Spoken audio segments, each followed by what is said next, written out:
Dentro de poucos dias, o Poderoso Chefão completará oficialmente 50 anos de idade. O longa estreou em Nova York no dia 14 de março de 1972.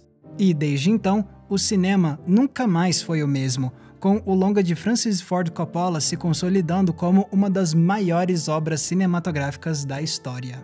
Sendo assim, essa é uma excelente semana para a gente olhar para esses últimos 50 anos e explorar as diferentes maneiras como esse clássico impactou a arte dos filmes. Vamos falar sobre o efeito Poderoso Chefão. Logo de cara, algo que fez o Poderoso Chefão se destacar foi a maneira como ele representou a experiência de imigrantes. Durante décadas, muitos filmes de Hollywood mostravam ítalo-americanos de forma meio estereotipada. Mas o Poderoso Chefão foi adaptado de um livro escrito por um ítalo-americano, o Mario Puzo.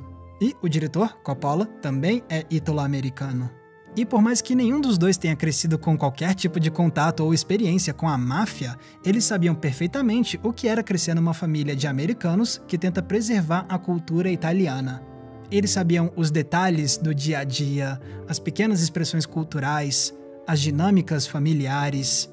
Ou seja, o Poderoso Chefão foi criado não por um olhar estereotipado sobre esses imigrantes e seus descendentes, mas sim com um olhar sincero que veio de dentro dessa comunidade. É por isso que os Corleones e todo mundo em volta deles parecem ser tão autênticos, pessoas com um passado cultural mesmo, e não somente caricaturas de imigrantes. Era um retrato diferente do que tinha vindo nas décadas anteriores. Só que essa experiência imigrante não foi retratada somente com nostalgia e carinho, porque o filme também trazia um olhar extremamente cínico sobre os Estados Unidos.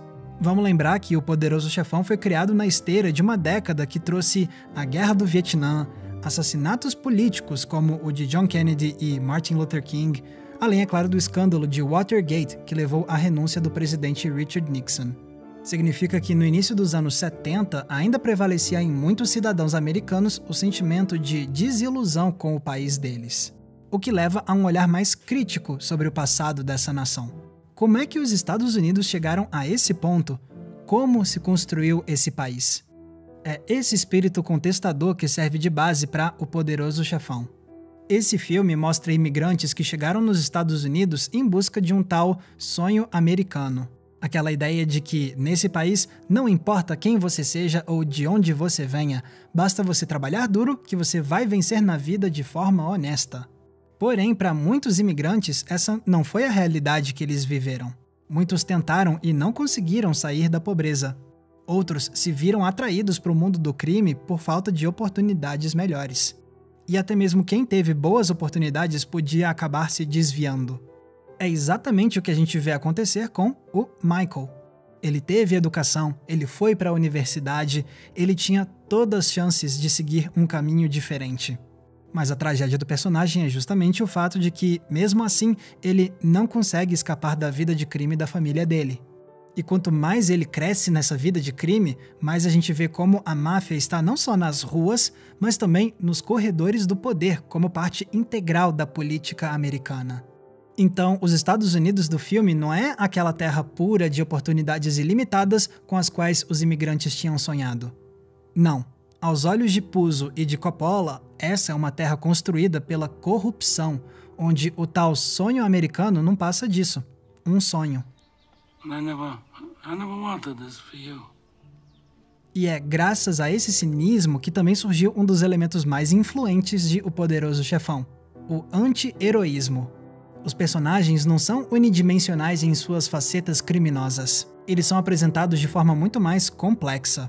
Sim, esses são homens perversos e perigosos, mas a gente também vê o lado doce deles, o lado divertido, entendemos os sonhos e as prioridades deles. A gente enxerga outras facetas desses caras. E talvez por isso mesmo seja tão chocante ver a facilidade com a qual eles conseguem cometer os atos mais atrozes possíveis. Claro, outros filmes que vieram antes já tinham nos apresentado a anti-heróis com grande desenvolvimento dramático. Mas o Poderoso Chefão elevou esse arquétipo a outro patamar, fazendo o anti-herói ser também um ícone, especialmente o Don Corleone. Graças à forma como o mafioso foi escrito, graças ao visual dele e graças à impecável performance de Marlon Brando, a gente viu surgir um personagem como nenhum outro. Esse não era o seu típico chefão do crime, caricato e de fala grosseira. Não, esse era um homem elegante, com pose de ser um líder justo e com um código moral muito bem definido. Mas tudo isso é uma fachada para esconder um patriarca inescrupuloso, capaz de ordenar os crimes mais terríveis. Foi assim que Don Corleone e sua família nos mostraram como anti-heróis podem ser muito ricos dramaticamente, criando na gente um verdadeiro fascínio, como se tivesse um magnetismo perigoso emanando deles. E isso foi histórico porque, a partir de então, mais e mais histórias seguiram esse caminho, criando anti-heróis tão ricamente desenvolvidos que a gente fica hipnotizados por eles. E isso não é só no cinema, mas também na televisão. Basta olhar para 3 das séries mais aclamadas de todos os tempos: A Família Soprano, Mad Men e Breaking Bad. As 3 são o ápice televisivo das histórias de homens difíceis, como costuma se chamar. E se esses personagens são tão fascinantes, é muito graças ao paradigma que o Poderoso Chefão ajudou a estabelecer 50 anos atrás. Ainda falando de homens perigosos, é crucial a gente falar do impacto que o Poderoso Chefão teve nos filmes de gangsters. Esse era um tipo de história que Hollywood contava tinha décadas.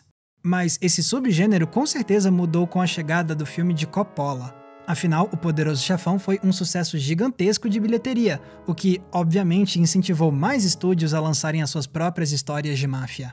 E a gente vê isso nos números mesmo. Pelo menos é o que aponta um estudo feito pelo Instituto Itálico dos Estados Unidos, publicado em 2015. Segundo a pesquisa, nos 59 anos antes da estreia de O Poderoso Chefão, o cinema americano tinha produzido 98 filmes sobre a máfia. Mas nos 43 anos depois de O Poderoso Chefão, esse número subiu para 430, uma média de 10 filmes de máfia por ano. E não é só uma questão de quantidade, mas também de qualidade. Porque no meio de tantos filmes de máfia que vieram depois do de Coppola, surgiram outras grandes obras. Basta olhar para a carreira de outro cineasta ítalo-americano que despontou depois de O Poderoso Chefão: Martin Scorsese, que nos trouxe ótimos filmes de máfia como Caminhos Perigosos e Os Bons Companheiros. Se o Scorsese e muitos outros diretores puderam depois lançar excelentes filmes de máfia, é muito em parte graças às portas que O Poderoso Chefão abriu. As far back as I can remember, I always wanted to be a gangster. Inclusive, o mais curioso é que O Poderoso Chefão influenciou também os mafiosos da vida real. A começar pelo termo O Padrinho, que é a tradução literal do título original do filme. Sim, famílias reais da máfia tinham seus líderes, mas eles não eram chamados de padrinhos. Isso foi uma invenção do Mario Puzo. E graças ao filme de Coppola, o termo padrinho passou a fazer parte do imaginário popular, sendo até mesmo utilizado pela mídia para descrever os líderes da máfia. E se você acha que os mafiosos da vida real detestaram O Poderoso Chefão, você se engana. Muitos não só ficaram encantados com o longa, como também foram influenciados por ele. Pelo menos é o que afirma Anthony Fiato, um ex-integrante da máfia que virou informante do FBI. Segundo ele, 2 membros importantes da máfia de Nova York, Paulie Intiso e Nick Gizzo, ficaram tão encantados com Don Corleone que eles mudaram o jeito deles de falar para se parecerem mais com o Poderoso Chefão. Em especial o Paulie Intiso. Segundo o informante, o Intiso falava usando palavrões e pouco se importando com a gramática. Mas depois de ver o Don Corleone nas telonas, o Intiso teria passado a falar de forma mais rebuscada e até mesmo começado a filosofar mais em voz alta. Mas enfim, vamos voltar para o mundo do cinema? Porque O Poderoso Chefão impactou essa indústria de muitas outras formas. Por exemplo, esse longa é um dos motivos pelos quais a nova Hollywood pôde ter mais sucesso nos anos 70. A nova Hollywood foi a fase que se iniciou nos anos 60, quando estúdios decidiram dar mais controle criativo a uma nova geração de cineastas. Jovens mentes criativas que queriam trazer mais assuntos tabus, mais violência, mais complexidade para os filmes americanos. E durante os primeiros anos da nova Hollywood já surgiram verdadeiras obras-primas. Mas aí veio O Poderoso Chefão e estourou nas bilheterias, fazendo esse ser um dos maiores, se não o maior sucesso comercial que a nova Hollywood tinha produzido até então. Então é compreensível que estúdios tenham visto esse fenômeno e pensado, talvez seja mesmo uma boa ideia a gente dar mais controle criativo aos diretores. Significa que o sucesso do filme de Coppola ajudou a legitimar ainda mais a nova Hollywood, mantendo as portas bem abertas para que mais obras-primas autorais fossem lançadas nos anos 70. Também não tem como ignorar como O Poderoso Chefão impactou a carreira de seus envolvidos. A começar pelos atores. Nomes como Al Pacino e Diane Keaton ficaram extremamente famosos, o que permitiu que eles se tornassem dois dos atores mais aclamados dos últimos 50 anos.